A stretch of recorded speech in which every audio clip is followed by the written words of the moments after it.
The most powerful thing about a currency is not the paper, the ink, the symbol, or the promise printed across the front of it. The most powerful thing about a currency is belief. A dollar is powerful because people believe the next person will accept it. A foreign government holds dollars because it believes the dollar can be used to buy oil, pay debts, settle trade, defend reserves, and store national wealth. A business accepts dollars because it believes suppliers, workers, banks, and governments will accept them tomorrow. Family saves dollars because it believes those dollars will still buy groceries, gasoline, rent, medicine, and a little dignity next year. That belief is one of the greatest assets the United States has ever owned. For almost a century, America has not merely had a currency, it has had the central currency of the world. That privilege has allowed the United States to borrow more cheaply, spend more freely, run larger deficits, and export its dollars across the entire planet. The rest of the world needed dollars to trade. It needed dollars to hold reserves, it needed dollars to buy energy, it needed dollars to protect itself in crisis. That gave America a kind of financial power no ordinary country possesses, but no privilege is permanent if the behavior behind it becomes careless. That is what people must understand. The dollar's not going to collapse tomorrow. Anyone who tells you that with certainty is selling fear, not analysis. The dollar is still deeply embedded in the global system. The United States still has the largest and most liquid treasury market in the world. American capital markets remain unmatched in scale. The dollar is still used in trade debt, reserves, commodities, banking, and crisis response in ways no rival currency can immediately replace.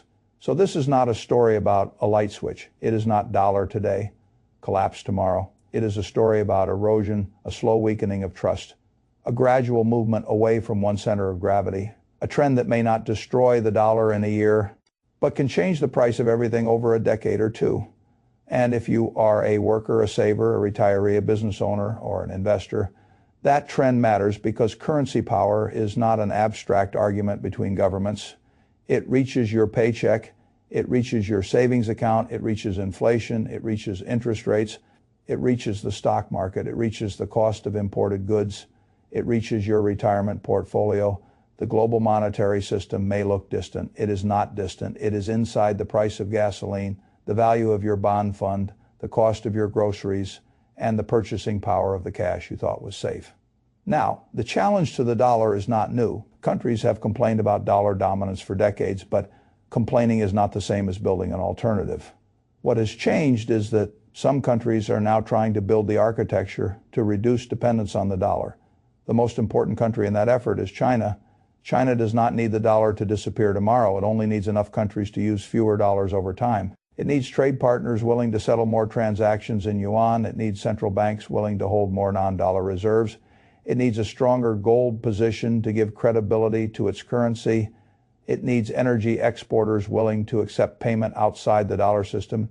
It needs institutions, payment rails, lending arrangements, and political alliances that make the Chinese yuan more usable. Then as Wall Street tell men, China is very comfortable playing long games. I had three parts to the plan. The first part is trust. A reserve currency cannot be created by announcement. A president, central bank, or party official can say the currency deserves respect, but the world will not automatically agree. Trust must be built through repeated use. Trade must be settled in the currency. Loans must be issued in the currency. Banks must be willing to hold it. Governments must believe they can convert it, use it, and defend themselves with it. This is where China has been working hard. It has built trade agreements around the world. It has encouraged some countries to settle certain transactions in yuan. It has tried to make the yuan more visible in energy trade and emerging market financing. It has become a major trading partner for countries that want another option besides the dollar. Every deal settled outside the dollar is small by itself, but repeated small changes can become a large trend. That is how systems change. Not all at once. One agreement, one payment rail, one commodity contract, one central bank reserve decision, one sanction fear, one political alliance, one crisis. Then another. The second part is gold. China has been buying gold because gold still carries a kind of trust that paper money does not. Gold does not rely on the promise of a government in the same way. It has no central bank balance sheet. It has no political party. It cannot be printed. It does not default. It does not need a speech to tell people it has value. That does not make gold perfect. Gold produces no earnings. It pays no dividend. It builds no factory. It hires no workers. It innovates nothing. If you put gold in a vault, It will sit in the vault and stare back at you. A productive business is different. A farm, a utility, a railroad, a software company, an insurer, or a factory can produce value. But gold serves another purpose. It is a vote of distrust in paper promises. When central banks buy gold, they are saying something without using many words. They are saying they want a reserve asset outside another nation's political control. They are saying they want something that cannot be sanctioned. In the same way a dollar account can be sanctioned, they are saying they want credibility in a world where deficits, debt, and money printing have made paper promises look more fragile. This is why China's gold buying matters. It is not because gold alone can make the yuan replace the dollar next year. It cannot. The United States still owns enormous gold reserves. China is not suddenly ahead because it buys a few more tons, but the direction of behavior matters. America has not needed to buy more gold for decades because the world already trusted the dollar system. China, by contrast, is trying to build trust. Gold is one of the tools it uses to... Our currency is not merely a political promise. It is connected to something the world has trusted for thousands of years. Whether you believe that argument or not, other countries are listening. The third part is opportunity during American weakness.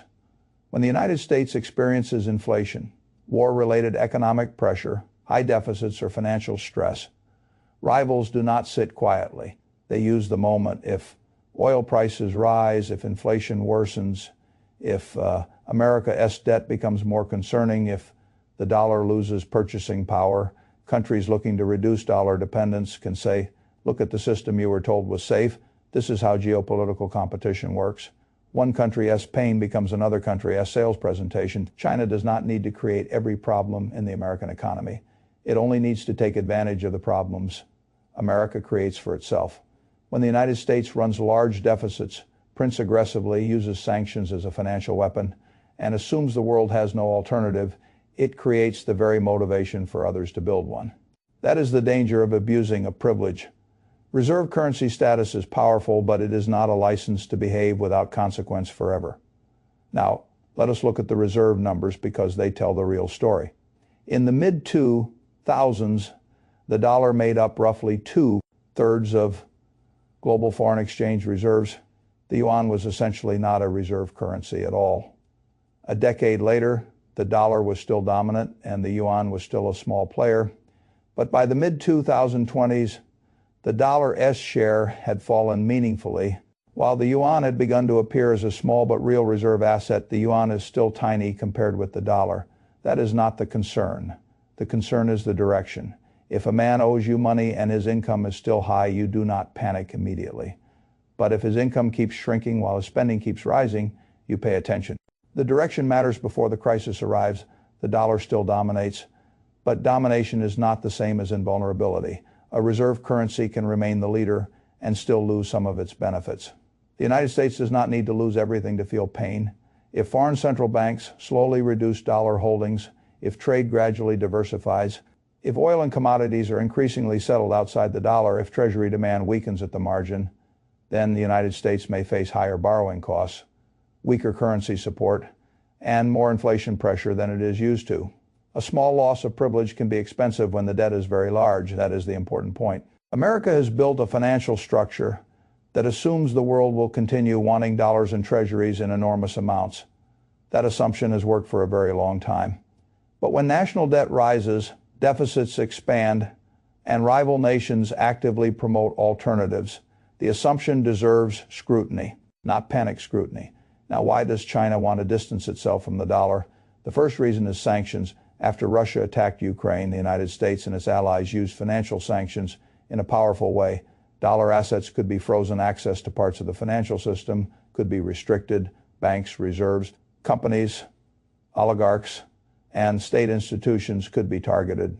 From Washington's point of view, that was a way to punish aggression without sending American troops directly into war. But from Beijing's point of view, the lesson was different. China looked at that and said, if the United States can freeze Russia's assets, it may one day try to freeze ours. That is not paranoia from their perspective. It is risk management. China holds substantial dollar assets. It trades globally. It is deeply connected to the American financial system, but it also has political and strategic goals that may one day collide with American interests. If a country believes its reserves can be weaponized against it, it will try to reduce the weapon S power before the conflict arrives. That is exactly what de-dollarization efforts are about. They do not require love of China. They require fear of American financial power. The more often the dollar system is used as a weapon, the more other countries will seek shields. That does not mean the sanctions were wrong in every case. It means there are consequences. Every tool of power teaches rivals what to avoid. The second reason is that reserve currency status is valuable. If the world needs your currency, you can do things other countries cannot do as easily. You can borrow in your own currency. You can run larger deficits. You can export inflation. You can finance government spending at lower rates. You can support your economy with central bank liquidity and still have global demand for your money. You can buy real goods from the world with a currency you can create. That is an extraordinary privilege. If China could move even a meaningful portion of global trade and reserves toward the yuan, it would gain power. It could strengthen its banks. It could finance its companies. It could expand influence through lending. It could reduce its vulnerability to sanctions. It could offer trading partners an alternative financial orbit. That is why this struggle is not only about currency, it is about power. Money is not separate from geopolitics. Money is one of the main instruments of geopolitics. A reserve currency is not merely an accounting unit. It is a global permission structure. Who can borrow, who can trade, who can settle, who can be frozen, who can print, who pays inflation, who receives demand. These are power questions. Now, will the yuan replace the dollar easily? There are serious obstacles. China still has capital controls. The yuan is not as freely convertible as the dollar. Investors trust American capital markets more than Chinese capital markets in many ways. Rule of law, transparency, property rights, political interference, data reliability, and investor protections all matter. A reserve currency must be trusted not only by friendly governments but by nervous investors during crisis. The dollar benefits from deep treasury markets, liquidity, legal infrastructure, and an enormous network effect. Network effects are hard to break. The world uses dollars because the world uses dollars. That may sound circular, but it is powerful. The more people use a currency, the more useful it becomes. The more useful it becomes, the more people use it. Breaking that loop requires not just dissatisfaction with the dollar, but confidence in an alternative. China has dissatisfaction working in its favor. It does not yet have full confidence working in its favor. That is why the change is gradual. But gradual is not the same as irrelevant. A slow decline in the dollar's reserve share can still matter. A slow increase in commodity settlement outside the dollar can still matter. A slow rise in gold reserves held by rival countries can still matter. A slow expansion of BRICS can still matter.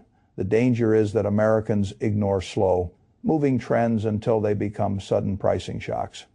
That is a common mistake in life and markets. A bridge weakens slowly, then collapses suddenly. A balance sheet deteriorates slowly, then creditors panic suddenly. A currency loses trust slowly. Then inflation appears suddenly. The wise person studies the slow part. Now, what does this mean for your money first? It means cash is not risk. Free cash is useful. A household needs cash. A business needs cash. A retiree needs liquidity. Cash gives you the ability to handle emergencies, pay bills, avoid forced selling, and sleep at night. I am not against cash, but cash is not a long-term wealth plan. If the dollar's purchasing power is being slowly weakened by deficits, monetary expansion, and lower global demand for dollar reserves, then holding too much cash for too long becomes dangerous. The account balance may look stable, but the real value declines. This is the great trick of inflation. The number stays the same while the life it can buy shrinks. Second, it means wages alone may not protect you. A paycheck rises slowly, prices can rise faster. If the currency weakens, imported goods become more expensive. Energy may become more expensive. Commodities may become more expensive. Interest rates may become more volatile. A person depending only on wages and cash savings may feel poorer even while earning more dollars. That has already happened to many households. They make more money than their parents did and still feel less secure. Third, it means ownership matters. If currency trust weakens, assets become more important. Productive businesses, real estate, commodities, energy, infrastructure, and global diversification can all become ways to reduce dependence on one currency promise. Not every asset wins at the same time. Not every asset is cheap. Not every foreign market is safe, but ownership of real productive or scarce things gives you a better chance than sitting entirely in depreciating paper. That is the lesson. The investor should not ask only which country wins. He should ask what kind of assets survive currency uncertainty. Now, the first possible investment response is exposure to China. If you believe China's currency, economy, and financial influence will grow over time, you may study broad Chinese equity exposure. There are funds that provide access to major Chinese companies, internet businesses, banks, insurers, industrials, and large companies listed in Hong Kong. These vehicles can give an investor a way to participate if China becomes a larger share of global capital markets. But this is not a simple recommendation. Chinese equities carry serious risks: political risk, regulatory risk, accounting risk, geopolitical risk, capital control risk, property rights risk. A growing economy does not automatically produce good shareholder returns. Many investors have learned this the hard way. China can grow while foreign shareholders suffer if policy, regulation, or valuation works against them. So exposure to China should be treated carefully. It is not a magic hedge against the dollar. It is a risk asset tied to a different political system that may belong in a diversified portfolio for some investors. It should not be bought blindly because of a headline about the dollar. The second possible response is broader emerging market exposure. If BRICS and other emerging economies continue gaining influence, an investor may look beyond China alone. Brazil, India, South Africa, Saudi Arabia, the United Arab Emirates, and other emerging markets may benefit from a multipolar financial world. Some funds provide broad emerging market exposure. Others target individual countries. India, for example, has its own growth story, demographics, technology base, and domestic demand. Brazil has commodities, agriculture, and resource exposure. Energy exporting nations may benefit if commodity settlement diversifies. Broad emerging market funds may spread risk across many countries, but again, there are risks. Emerging markets can be volatile, currencies can fall, governments can change rules, inflation can damage returns, corporate governance can disappoint, political shocks can appear. A cheap market can stay cheap for years. So the answer is not to abandon the United States and bet everything on emerging markets. The answer is to ask whether your portfolio is too dependent on one country, one currency, and one market. That is a better question. A third possible response is commodities and hard assets. When confidence in paper money weakens, hard assets often attract attention. Gold is the most obvious, silver sometimes follows. Broad commodity exposure can include energy, metals, and agriculture. Real estate, land, and infrastructure also belong in the broader family of assets that may respond to currency weakness. Gold can be useful because it is not another government's liability. It is a store of value during certain kinds of fear.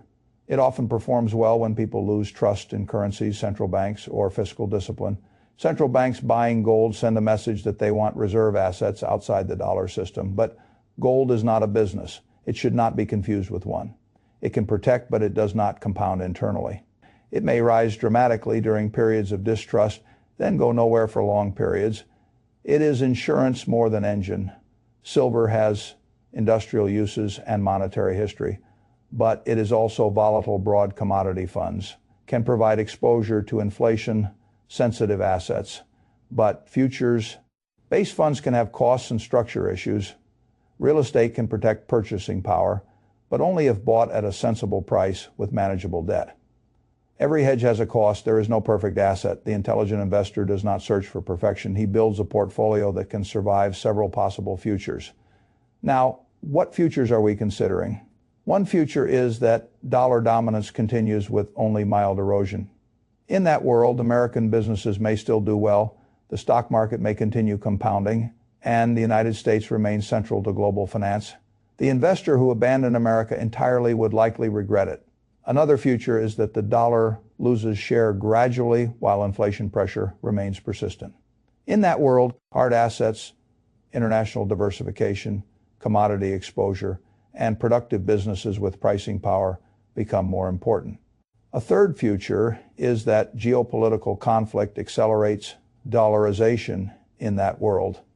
Volatility rises, gold, commodities, energy, defense, and non-dollar assets may benefit at times. While global markets become more difficult, a fourth future is that China's ambitions run into their own problems. Debt, demographics, real estate weakness, capital controls, mistrust, and political risk could limit the yuan's rise. In that world, the dollar may remain dominant longer than its critics expect. You do not know which future will occur. Neither do I. That is why diversification exists. Not because diversification is exciting, because the future is uncertain. Now, there is one more point many Americans miss. The greatest risk to the dollar may not be China.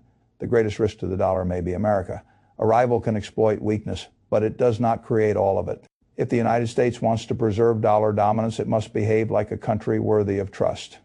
That means fiscal discipline, productive investment, credible institutions, stable law, strong capital markets, reasonable inflation, military strength, technological leadership, and political competence. If America continues running large deficits without a serious plan, if debt service consumes more of the budget, if money printing becomes the default solution to every crisis, if political dysfunction weakens confidence, then the dollar's challengers do not need to be brilliant.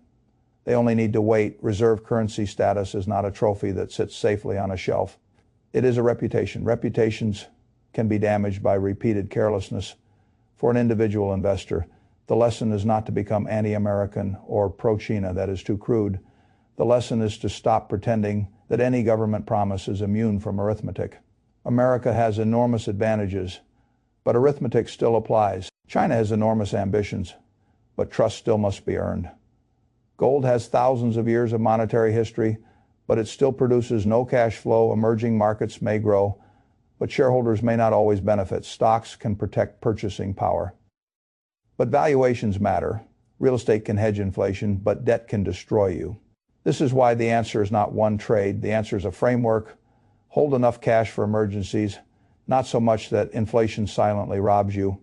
Own productive businesses, especially those with pricing power and global revenue. Consider some exposure to hard assets. If you worry about currency debasement, study international diversification, but respect political and governance risks.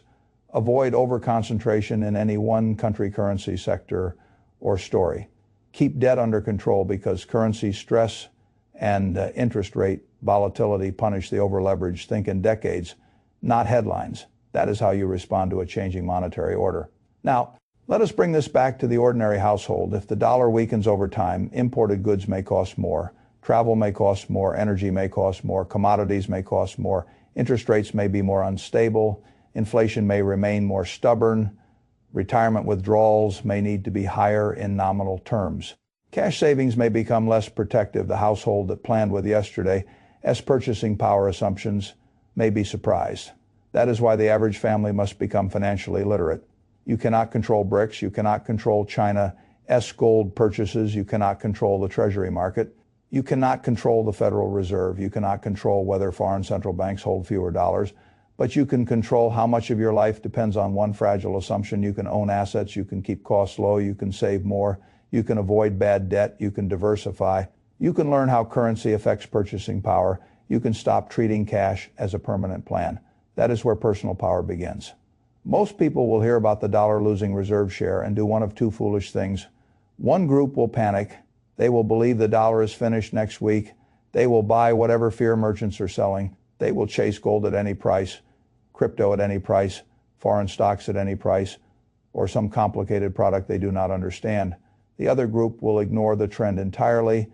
They will say the dollar has always been dominant and always will be.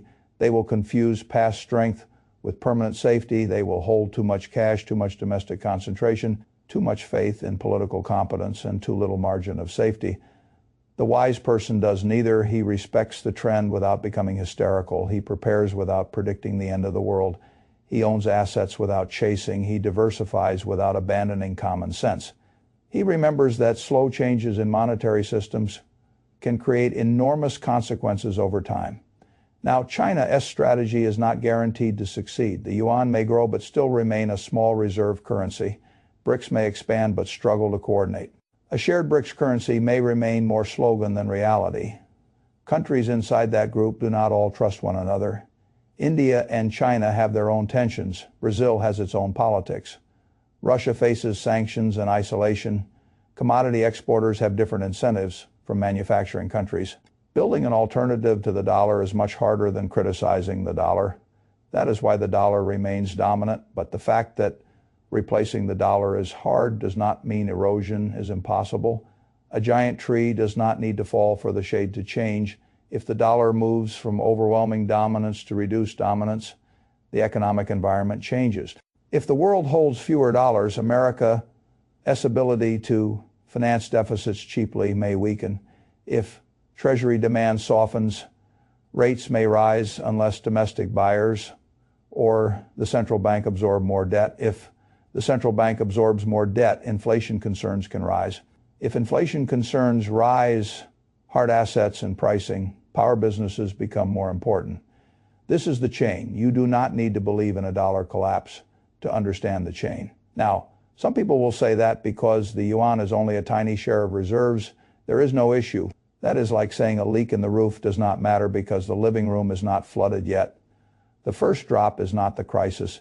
It is the warning. The dollar as reserve share matters. China as gold purchases matter. BRICS expansion matters. Sanction fears matter. American deficits matter. Oil trade settlement matters. Treasury demand matters. The trend matters. The investor who understands trends before they become emergencies has an advantage. Now, what should you not do? Do not bet everything against the dollar. Do not assume China is risk-free. Do not buy gold with money you need for next month's bills. Do not confuse a hedge with a complete portfolio. Do not chase emerging markets because of a geopolitical slogan. Do not sell great American businesses simply because a rival country bought gold. Do not turn a long-term trend into a short-term trade unless you actually understand trading. And do not trust anyone who says he knows exactly when a global monetary transition will happen. No one knows the right posture is preparation. Now, let me speak as plainly as I can. The dollar's greatest strength is trust. Trust is earned slowly and lost faster than leaders expect. China is trying to build trust in the yuan through trade, gold, and geopolitical alliances. BRICS is trying to reduce dependence on the dollar system. Sanctions have taught rivals that dollar assets can become political weapons. American deficits and money printing have taught savers that purchasing power is not guaranteed. None of this means the dollar is dead. It means the cost of complacency is rising. If you hold all your wealth in dollars, all your assets in one country, all your hopes in one retirement account, and all your confidence in one government, discipline, you may be less diversified than you think. The answer is not fear. The answer is ownership, diversification, and arithmetic. Own productive assets. Hold some hard assets if they fit your plan. Consider global exposure carefully. Keep liquidity. Reduce bad debt. Watch the reserve trend. Think in 10-year increments. And remember that the world does not need to end for purchasing power to be destroyed. A currency can remain dominant and still buy less. A country can remain powerful and still make savers poorer. A paycheck can rise and still fall behind real costs. A retirement account can grow and still fail to protect lifestyle if inflation wins. That is why this matters. The future of the dollar is not only a story for central bankers and presidents, it is a story for every family that saves in dollars, earns in dollars, spends in dollars, and hopes those dollars will still mean something when the work is done. I would not panic, but I would not sleep through it. A reserve currency does not lose its crown in one dramatic afternoon. It loses a little trust, then a little share, then a little privilege, then a little purchasing power, until one day ordinary people wonder why everything became so expensive and why their savings feel smaller than the number on the statement. Do not wait for that day to begin thinking like an owner. The world is moving. China is buying gold. BRICS is expanding. The dollar share of reserves has been trending down. America's debt keeps rising.